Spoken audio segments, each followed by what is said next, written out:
Следува програма наменета за целата публика.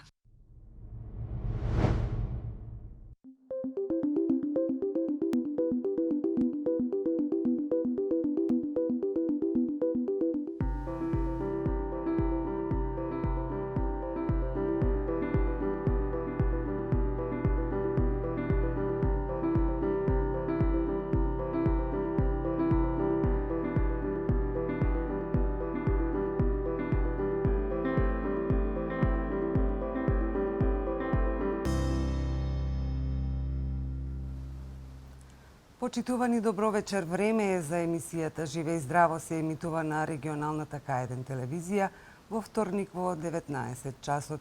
И денес продолжуваме со серијалот емисии во кои што гостини се лекари од специјалната болница по хируршки болести Филип II.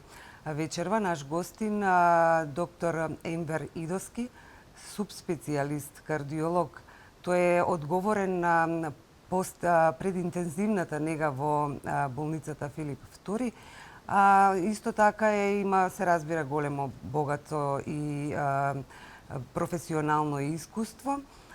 Учествувал на низа конгреси и конференции посветени на здравието и областа во која што тој е специјалист, а исто така коавтор е на низа публикации поврзани, се разбира, со овие проблематики со кои што тој се занимава. Докторе, добре дојдовте во емисијата Живе и здраво на К1 телевизија. Добро вечер на вас, добро вечер на сите гледачи на телевизијата К1. Ќе говориме вечерва за кардиоваскуларните болести и најнапред колку се чести овие заболувања овде и во Македонија и во светот, се разбира. Кардиоваскуларните заболувања представуваат најчестата причина за смрт, како во светот, така и во нашата држава. И од нив најголем процент припаѓа на кардиоваскуларните заболувања, кај кои што причината е атеросклерозата, тоест на миокардниот инфаркт и мозочниот удар. Кои се основните односно ризик фактори за појава на овие болести? Значи, ризик факторите за појава на кардиоваскуларните заболувања се они ризик фактори кои што доведуваат до атеросклероза. Значи, тука ние ги делиме на два вида, на модифицирачки и немодифицирачки.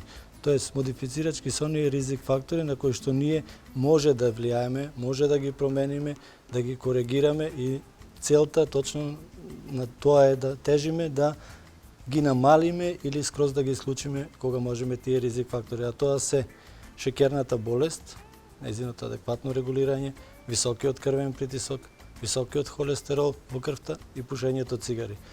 Значи, ова се 4 модифицирачки фактори. Доколку човек ги има и сите 4 ризик фактори, значи неминовно ќе го задеси или мозочен удар или миокарден инфаркт. Од другата страна се немодифицирачките фактори на кои што ние не може да влијаеме, а тука се генетската предиспозиција, тука нема што да се направи веќе, но кога знаеме дека имаме генетска предиспозиција, барем овие другите модифицирачки фактори треба да ги избегнуваме. Други причини за кардиоваскуларните заболувања или ризик фактори се прележаната реуматска болест, која што е една од основните причини во 95% за заболувањата за листоците на срцето. Стресот е многу важен ризик фактор. Често и пациенти кои што веќе имаат некаква предиспозиција за кардиоваскуларно заболување, наглите временски промени кои што често сме сведоци дека се случуваат во последно време, исто така може да доведат до појава на кардиоваскуларните заболувања, до нивна манифестација. Го споменавте стресот, возможно ли е во ова време, како што живееме сите брзо, да го избегнеме стресот?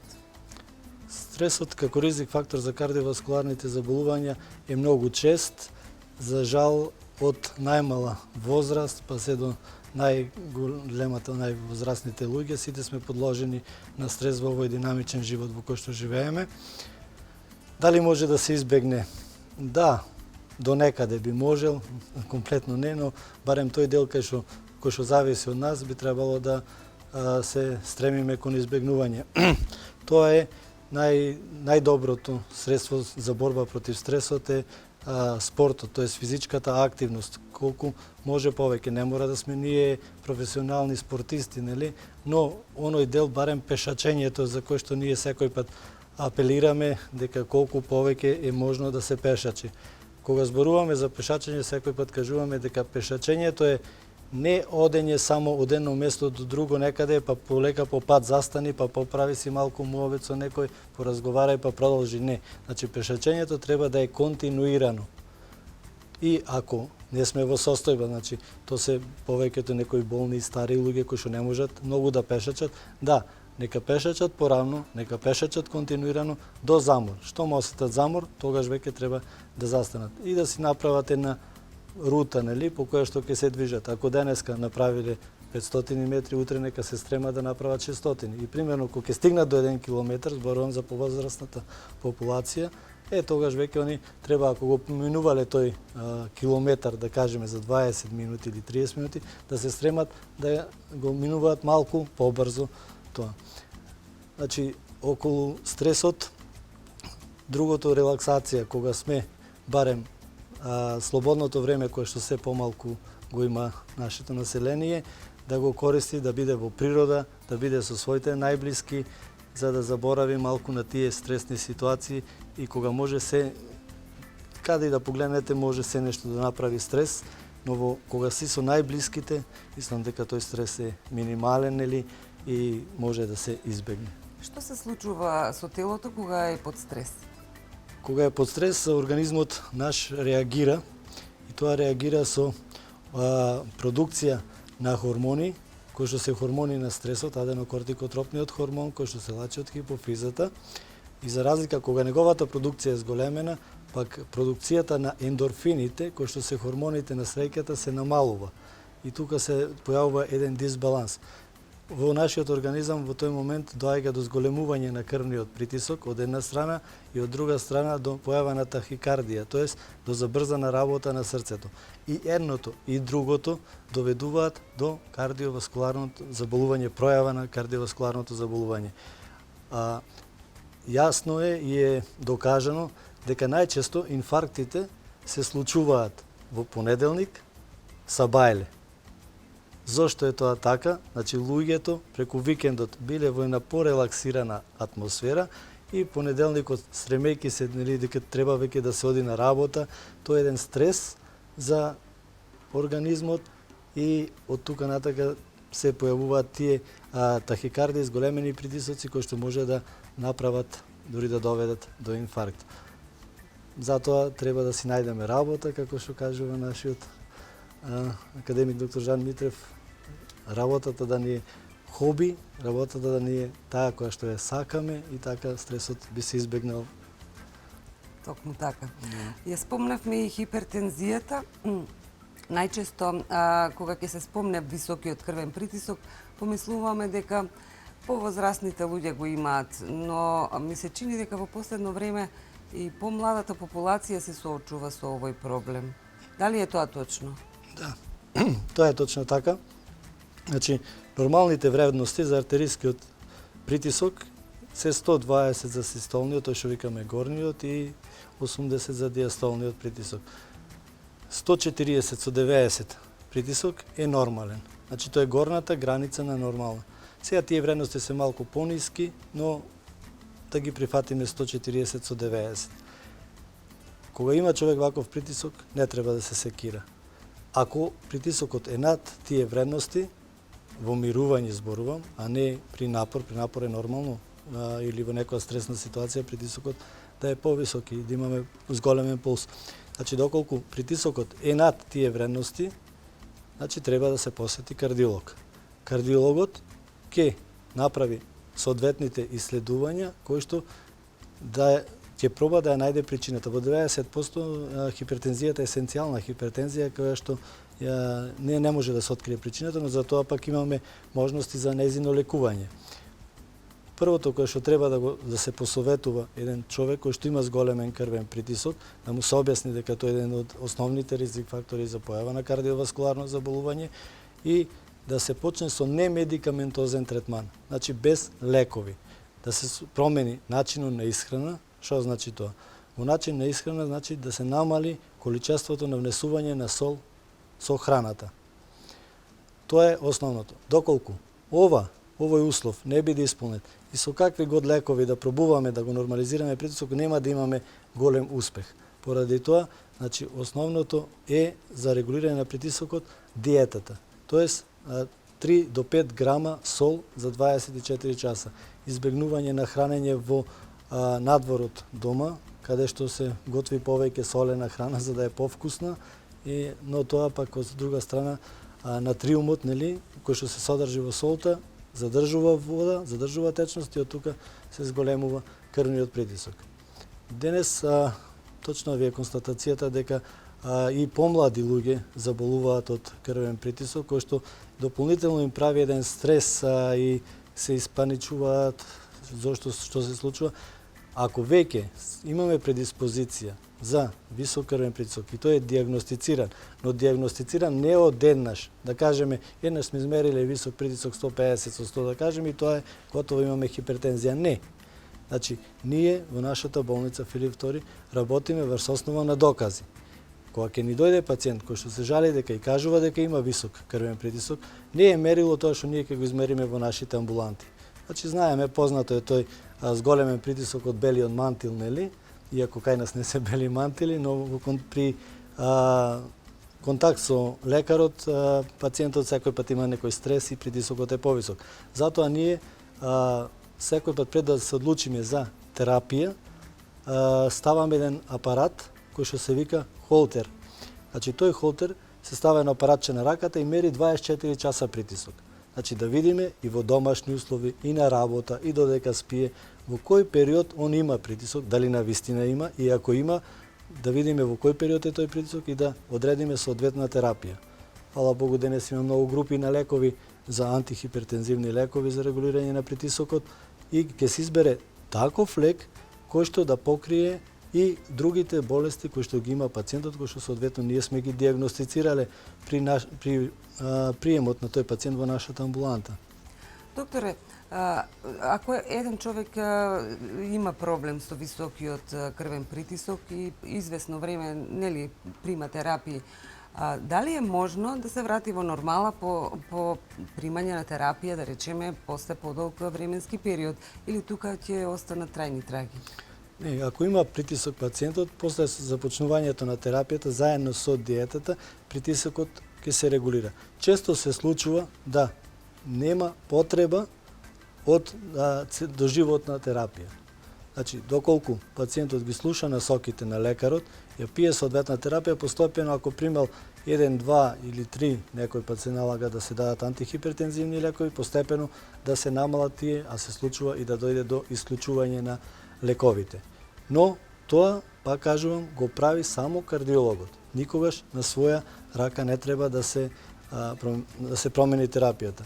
Исто како сега во овој период, есенно-зимски период, кога е поладно времето надвор, тогаш треба да се направи адаптација на терапијата кај пациентите кои што имаат хипертензија.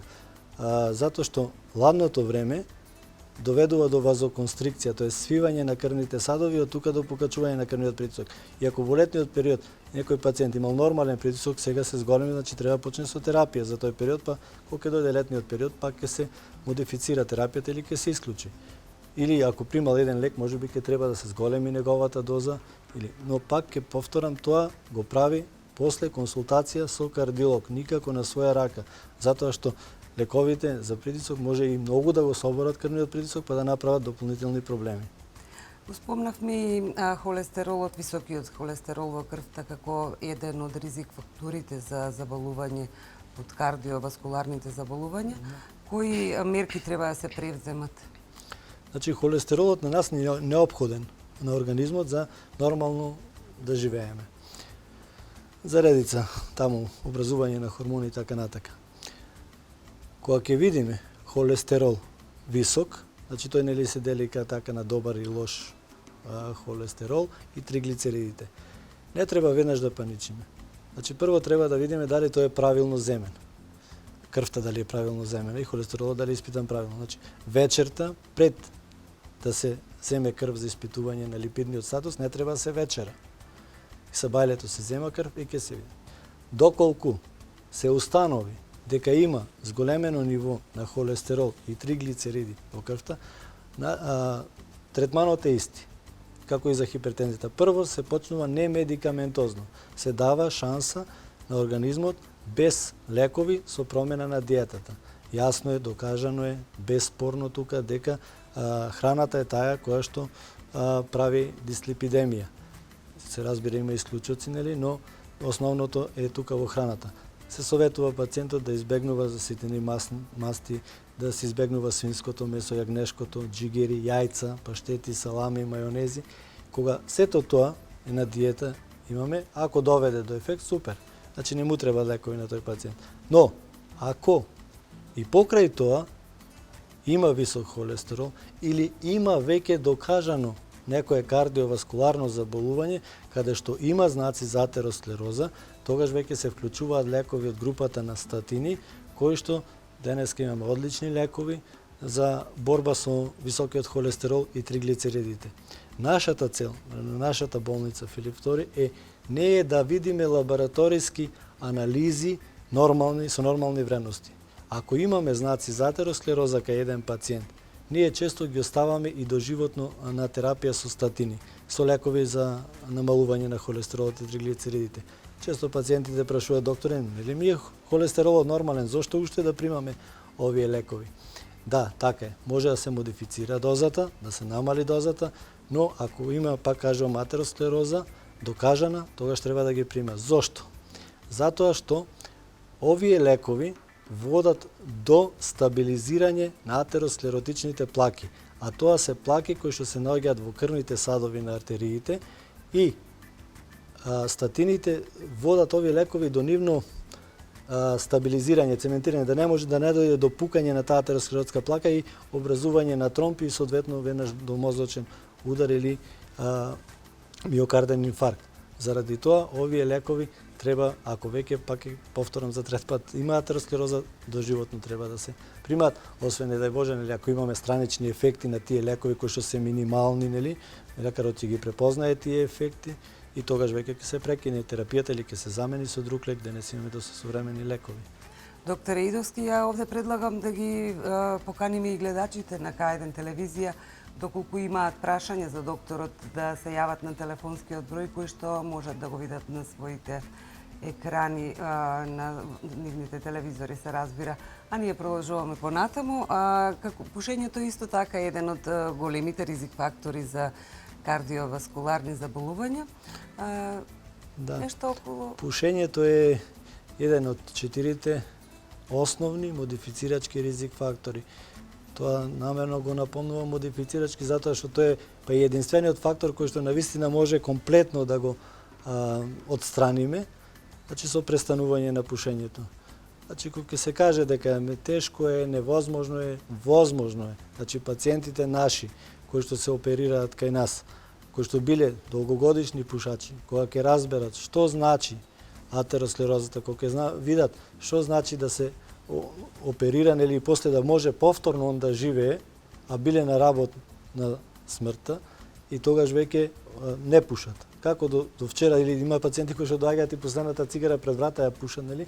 Па после тоа дури се доста ригорозни и дома, забрануваат и така натака. Значи тука може и мора да се влијае, значи цигарите да се отстранат како ризик фактор.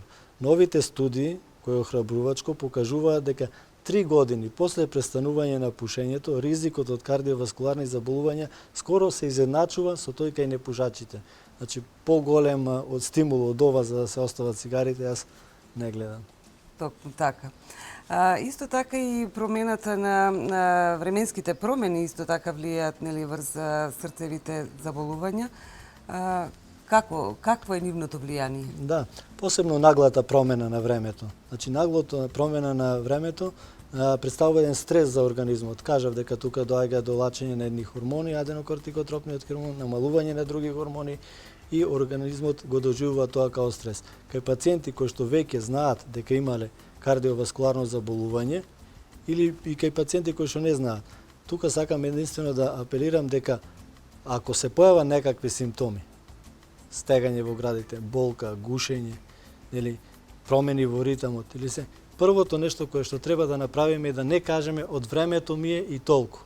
Значи не. Треба да се отиде на кардиолог, да се испита организмот, да се испита кардиоваскуларниот систем и после тоа да се исклучи оваа опасна болест, коронарна болест, не дај Боже да има запушување на крвните садови кои што охранат срцето. Ако тоа се исклучи, тогаш окей, да, од времето. Но тука времето е само фактор кој што предизвикал стрес за да го оптоварил организмот, за да може да се пројави заболувањето. Значи само така треба да се гледа. Значи никој баш не треба да се остава ова ми од времето. Нека е од времето, али после направени соодветни исследувања.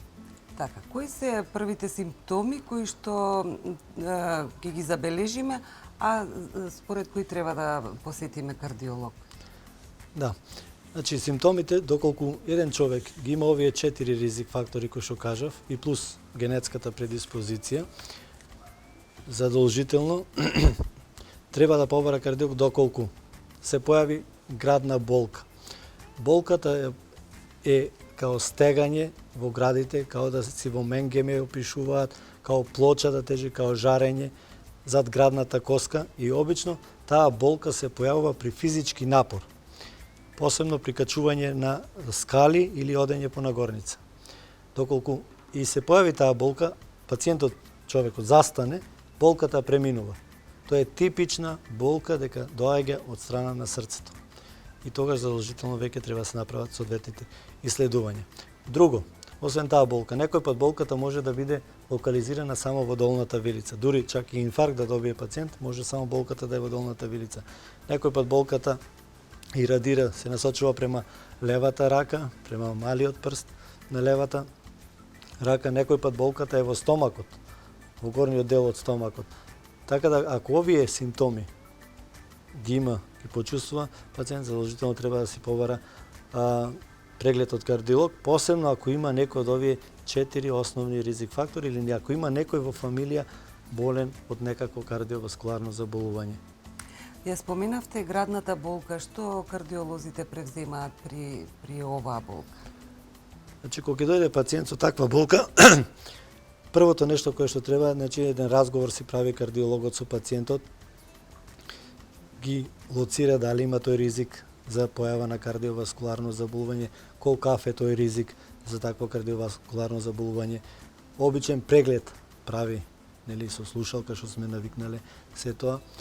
После тоа задолжително доаѓа ЕКГ-то и ехокардиографијата. ЕКГ-то ќе ни покаже дали има нешто, некој акутно збиднување, да е нешто драматично во моментот или некакви хронични промени кои што кажуваат дека срцето недоволно се храни. Со ехото, зборувам, ово е редоследот за нашата болница Филип II. Со ехото ќе ги видиме структурите на срцето, ќе видиме пумпната снага, извинете, на срцето. Ќе ги видиме за листоците, дали има некакви промени реуматски од порано или нема. Кога се тоа ќе направиме овој преглед, ние веќе имаме јасна представа дали тука се работи за коронарна болест или не. Тоа е за затнување на крвните садови на срцето. Ако се сомневаме за таква болест, задолжителниот пат по кој што треба да се изоди е коронарографија, да се предложи на пациентот.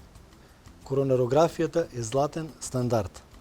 Во специјалната болница Филип II има два начини по кои што ние изведуваме коронарографијата. Едниот начин е компјутерската коронарографија, преку 64 слојниот компјутер, и другата е класичната, која што е златен стандард, селективна коронарографија, тоа што кај народот се вика бушење, не е така баш, ама да, со жица се влегува, по неја катетери и се снимаат крвните садови кои што го хранат срцето. Сега, окей, ние сме го снимиле срцето, значи што се може да има?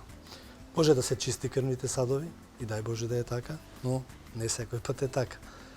Второто е да имаме запушување на крвни садови на достапни места, каде што да се стави стент и да се реши проблемот. И третиот начин е да има проблем е да има запушување на многу крвни садови. Тогаш веќе се прави консултација со академик доктор Жан Митрев и се препорачува хируршки третман, тоа е хируршка реваскуларизација или бајпас на срцето. во исто време, доколку од ехото сме виделе дека има промени на некој залисток, во истиот време момент ќе се смени или ќе се поправи валвулата и ќе се направи хируршката реваскуларизација на срцето. И сега, тука сакам да напоменам дека во нашата болница, доколку се установи такво нешто, дека треба оперативен зафат и коронарографијата што ќе направиме и оперативниот зафат, одат на терет на Фондот за здравствено осигурување и пациентот не ги плаќа. Тука е мислам моментот да споменам дека и да има такво множество запушување на крвните садови, не треба да се плашиме. Значи тоа не е крајот на светот. Затоа што јас кажав дека тоа се најчестата причина за смрт, но не дека е неизлечливо. Напротив, значи кога ќе се установи, се консултира доктор Митрев и он ќе му направи операција. После оперативно за 5 дена пациентот веќе е спремен да си оди дома и тоа си оди на нога дома. Да може за најкраток период после 2 месеци, колку што е потребно за зараснување на градната коска, да се врати 2 до 3 месеци на работа и така да се намали инвалидитетот, да се намали отсуството од работа и пациентот да си биде меѓу најблиските, да може да се радува на животот и да може да твори, да создава. Докторе, имаме гледач на линија. Повелете, добро вечер. Добро вечер. Добро вечер. Повелете. Поздрав до докторот и целата екипа на Кајден телевизија. И така информативно на доктор. Повелете. Ако сме здрави, колку пати годишно треба да се направи кардиолошки преглед? Да. Благодариме. Повелете. Ви благодарам за прашањето, одлично прашање. Значи, да, ако сме здрави, ако мислиме дека сме здрави, еднаш во годината, тоест еден преглед треба да се направи. И после тоа ќе се оцени кардиологот. Ако има некој од овие ризик фактори, ќе почне да ги коригира и соодветно понатака ќе го води пациентот колку, кога треба да доаѓа така. Но задолжително еднаш треба да се посети кардиолог. Друго, притисокот. Да, треба да се мери на 2, 3, 6 месеци, барем еднаш. Еднаш до 2 пати во годината холестеролот да се проверува, или цигарите се разбравме, а за шеќерот треба тој да се остави на луѓето кои што се специјалисти за таа област. Не секој може да води диабетичар, не секој може да го регулира адекватно диабетот. Значи, кај ендокринолозите кои што се занимаваат со шеќерната болест, значи они треба да си го регулираат диабетот. И нашата препорака на нашата болница е дека кога има потреба од вклучување на инсулин, да се вклучи инсулин, да не бегаат пациентите од инсулинот. Не е тоа злото, напротив, тоа е лекот кој што ќе помога, кој што најдобро може да го регулира шеќерот и така да не дојде до некакви катастрофални последици. Во врска со запушените вени, бајпасот, дали во нозете и во мозокот може такво нешто да се прави? Како се постапува кога имаме запушени вени кај нозете, например? Да, значи тука зборуваме за артерии, морам да ве коригирам, затоа што вените е друг проблем, тука се артериите проблемот. Артериските крвни садови, значи кои што го хранат мозокот. Ако ни дојде пациент кој што има вртоглавици, кој што има зуење во ушите, кој што изгубил свест, не дај Боже, значи тогаш задолжително треба се прави кај нас, во тој преглед што го кажав, се спроведуваат и едни дополнителни исследувања. Иако се води тој како кардиолошки преглед, никогаш ние не гледаме човекот како срце само, значи човекот има и крвни садови кои што хранат мозок, крвни садови кои што хранат нозете, истовремено ќе погледнеме и другите внатрешни органи. Значи, доколку ги има еден пациент овие симптоми, со ехото ќе погледнеме и ќе видиме дека има некакви промени на крвните садови што хранат мозокот, артериите. А тоа се или запушување како резултат на атеросклерозата, или некој кинг, тоа е прецикување на артериите кои што хранат мозокот, без да има атеросклероза. Во тој случај, доколку се установи такво нешто со ехото, задолжително се прави 64 слоен компјутер. Се верифицираат крвните садови од аортата кај што излегуваат до најмалите, најситните гранчиња во мозокот. И доколку се установи стеснување кое што довело или може да доведе до мозочен удар, веднаш повторно консултација со академик доктор Жан Митрев и се препорачува соодветно операција. Операцијата, тука сакам да спомнам, на каротидните артерии е една доста брза операција, изгледа многу лесна, еден ден ја престојат во болница, после тоа не треба никаква малтене рехабилитација, веднаш после една недела малтене може да си почнат да си работат луѓето. А од друга страна, доколку не се изврши тоа, замислете какви катастрофални последици може да доведат и до пациентот, и за семејството, и вкупно за државата. Каков инвалидитет прават мозочните удари. Дури и не мора да има атеросклероза.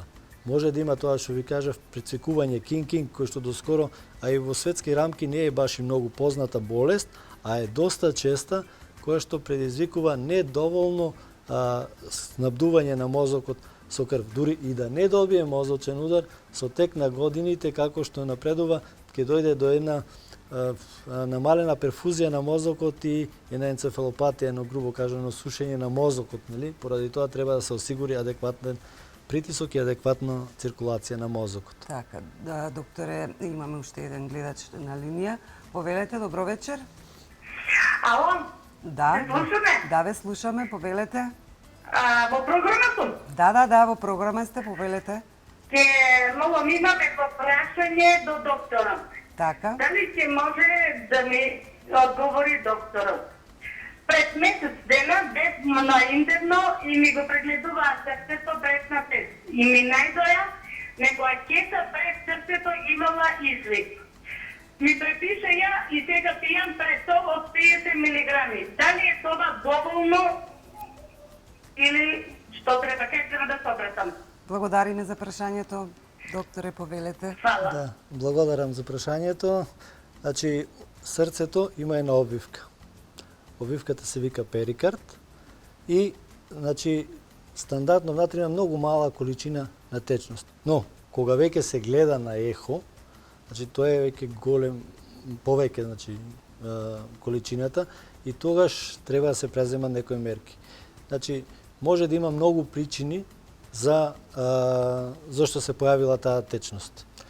Воспалението е најчестата причина и тоа порано беше најчеста причина туберкулоза. Сега, фала Богу, не е така често, но не е комплетно исклучена, нели, туберкулозата.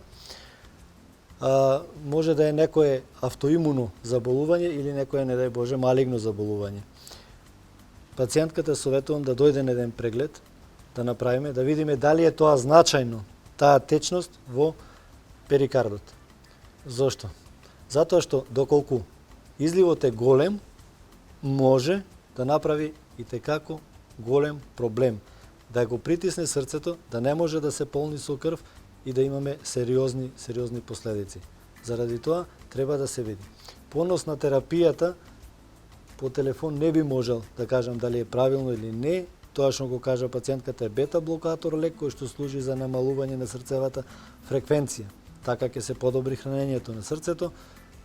Сигурно докторот си имал основа да си го даде тој лек, но перикардитот се лекува, за него треба и сосема друг начин, плюс да се други лекови се даваат плюс и ако е значаен да прави притискање на срцето, тогаш веќе треба и хирушки да се острани или со пункција да се острани таа течност од таму. Зошто е се поголем бројот на пациенти кои заболуваат од кардиоваскуларни болести? И еве се смета како причина број 1 во светот за смртност, нели? Причините се точно во овие ризик фактори лежат. Значи стресот, се поизразен стресот, пушењето. Значи тука баш сакам и да споменам дека не е начин ако сакаме да ослабиме да пушиме затоа што ќе го намали апетитот. Крајно погрешно, нели? Хипертензијата, нели? Холестеролот, нездравиот начин на исхрана. Тоа е едниот дел. И другиот дел е, за жал нашиот, лекарскиот, кој што може би не посветуваме доволно внимание на сите овие ризик фактори во превенцијата. Значи ние трчаме по лечењето, нели? Има инфаркт, добро, да, стент ќе ставиме, ќе го оперираме. Значи треба превенцијата. Превенцијата е таа која што ќе доведе до значително намалување на овие заболувања и до значително намалување на инвалидитетот кај нашиот народ. Заради тоа апелирам до сите, значи превенцијата е тоа кое што ние треба да се бориме и треба да постигнеме резултатите. Каква е реакцијата на пациентот кога за прв пат ќе дознае дека има одредено кардиоваскуларно заболување?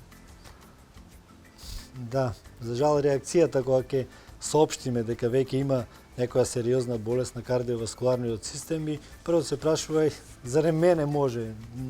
Као јас бев здрав до сега, немав проблеми со некое неверување повеќето пациенти, нели?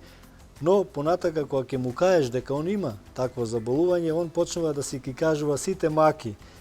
Примерно, еден пример ќе ви дадам за аортната стеноза. Аортната стеноза е една болест која што аортната валвула се наоѓа на излезот од срцето, кај што од левата комора крвта преку неја излегува во аортата и од тука до целиот организам се распространува. Значи отворот на валвулата кога ќе се стисне срцето за да испумпа крвта треба да биде најмалку 2,5 сантими. Е сега за аортна стеноза критична за операција околу 1 сантими, под 1 сантими отворот. И сега луѓето обично таа болест нема никакви тегоби. Работат и то сите работаат многу. Многу се движат и така. И кога ќе дојдат, кога ќе му кажеш дека ти си за операција, ќе чуј докторе, мене ништо не ми е како така за операција. Значи аортната болест, доколку аортната стеноза збориме, се појават симптомите, значи такви се вртоглавица, стегање во градите, замор. Ако се појават тие симптоми, значи тие за 2 години многу брзо прогредираат и завршува фатално. Или оваа болест луѓето за жал умираат ненадејно. Значи имаме ненадејна смрт, нагла смрт. И заради тоа е апсолутна индикација за операција. Тука ми беше и кога тие луѓе им кажеш дека треба операција, кога им објасниш каква е нивната ситуација и они викат: "Да бе докторе бе, јас се замарав, ми се вртеше во главата, нели?" После си почнуваат и полека си го враќаат филмот и гледаат дека они во суштина кога осетат тие мали тегоби, значи престануваат и да работаат, застануваат малку и така не дозволуваат да се пројави целата симптоматологија на болест. Доктор, имам уште еден гледач. Повелете, добро вечер. Добро вечер. Добро вечер. Поздрав за КН телевизија. Благодариме. Дали може да се сети докторот колку бил најмладиот пациент кој имал проблеми со кардиоваскуларниот систем? Благодариме за прашањето. Кој бил најмладиот пациент? Да, кој имал проблем со кардиоваскуларниот систем. За жал ние сме имали и бебиња кои што имале проблеми со кардиоваскуларниот систем, кои што имаат вродени срцеви мани. Тоа е за жал, тоа се многу малечки бебиња и доброто на сето тоа е што во нашата болница има екипа која што одлично ги решава интервентно, значи без операција, голем дел од вродените срцеви заболувања, тоа преку на терет на фондот и со одличен успех сме, нели, едни од водечките во Европа кои што прават такви интервенции, да не зборам тука за Македонија и за Балканот. И доколку не може таа интервенција да се направи интервентно, да се затвори некој отвор кој што е вроден, тогаш тука академик доктор Жан Митрев кој што тоа ќе го среди, сме имале многу пациенти или со такви вродени мани.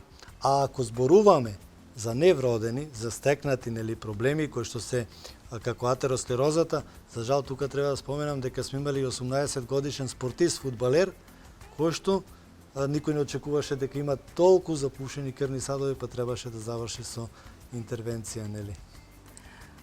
Болницата Филип II дава голем акцент на превенцијата. Што е она што вие на нашите гледачи ќе го препорачате како превенција од кардиоваскуларни заболувања? Ќе препорачаме корекција на овие ризик фактори. Значи, еднаш на 3 до 6 месеци мерење на крвниот притисок. Еднаш на 6 месеци да се испита холестеролот и триглицеридите. Да се престане со пушењето. Значи, адекватно регулирање на сите. Шејкерот секој пат треба да биде во граници на нормала. Да се испитува барем 2 пати во годината оној шејкер оној гликолизиран хемоглобин кој што викаме ние, кој што ни дава уназад како се движел шеќерот. И соодветно, ако се установат отстапки, тие да се коригираат. Само така, ние ќе имаме здраво општество, ќе го намалиме значително бројот на кардиоваскуларните заболувања, како и ќе го намалиме, ќе намалиме смртноста, која што е нашата цел. Советуваме да има спорт, да има пешачење, да има движење. Да, сите викаме, многу сме зафатени, многу работиме и така. Да, ама можеш и на работното место да си активен, да се движиш. Никому не му пречи барем малку 5 минути да застанеш и место не знам што муабе да правиш, нешто да поспортуваш дури и на работното место. Така да тоа е еден од нашите препораки и би сакале тоа да се спроведува. Нашата цел и нашата среќа ќе биде кога ќе се намали бројот на смртни случаи од кардиоваскуларните заболувања. Имаме повторно гледач на линија. Добро вечер, повелете. Добро вечер. Добро вечер. Најпрво да ја похвалам емисијата, голем поздрав до докторот. Јас би прашала дали запушувањето на крвните садови може да се реши без хируршки запад. Благодариме. Да, благодарам. Да, се разбира дека може запушувањето на крвните садови да се реше без хируршки зафат. Значи, начините кога ќе се установи коронарна болест, начините се 3. Ако пациентот е во акутната фаза, кога има силни болки и дошол на време, значи тоа е едно од многу важните моменти на медицината, дека штом добие градна болка, пациентот веднаш да се транспортира до установа каде што е можно да се направат соодветните испитувања, тоест да се направи коронографија и да се третира пациентот. Значи, важно е времето. Времето е мускулни клетки од срцето. Колку побрзо стигне до нас, толку ќе се зачува срцето. Значи има, ако стигне во тој до неколку часа, до 6 часа од градната болка или од инфарктот, можно е со лекови, значи, да се разруши тој тромб и да се отвори крвниот сад. Доколку тој период сме го испуштиле или не дозволува коронарната болест, така може да се стави стент. 1-2 стента, но не целата артерија да се направи со стентови. И веќе ако тоа не можеме со лекови, закаснат период, се покасно дошол пациентот или има многу запушувања, тогаш доаѓа као трета опција хируршката реваскуларизација на миокардот. Повторно имаме гледач на линија. Добро вечер, повелете. Добро вечер. Добро вечер. Имам прашање до докторот. Повелете. Јас 2 пати сум првена коронографија. И сега пак исто имам стегање во градите, трпки во раците и сум била исто и кај у нивната ординација и проблемите ми се исти, не знам. Дали коронарографијата е чиста? Да. Одлично. Коронографијата е чиста, а ЕКГ-то ми е неуред. Окей. Да, повелете. Значи, прашањето е одлично, нели? И констатацијата на нашата пациентка е така. Да, кај жените постои еден синдром X, кој што големите крвни садови, кои што се гледаат на коронарографијата, и кога ќе направиме коронарографија, е чиста. И тоа е одлично прашање. Значи, а пациентот си продолжува да си има тегоби.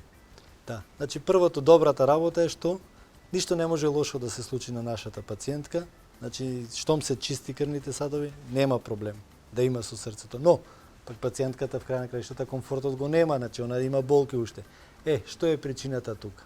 Значи, за овој синдром за кој што јас зборувам сега, кај жените најчесто се јавува, значи тоа се спазми, значи тоа се свивање на малите ситни крвни садчиња кои што се наоѓаат во срцето. И тие предизвикуваат таа нелагодност и таа болка. Фала Богу, и за тоа има начин, и за тоа има лекови, значи имаме лекови кои што се даваат за да го намалат или да го отстранат комплетно тој спазам, тоа свивање на крвните садови. Значи, тука не станува збор за болест атеросклероза и запушени крвни садови, туку тоа е спазам кој што се предизвикува и кога ќе си го прима пациентката тој лек, ќе се подобри. Јас апелирам нека дојде пациентката уште еднаш кај нас да го решиме овој проблем. Имаме уште еден гледач. Добро вечер, повелете.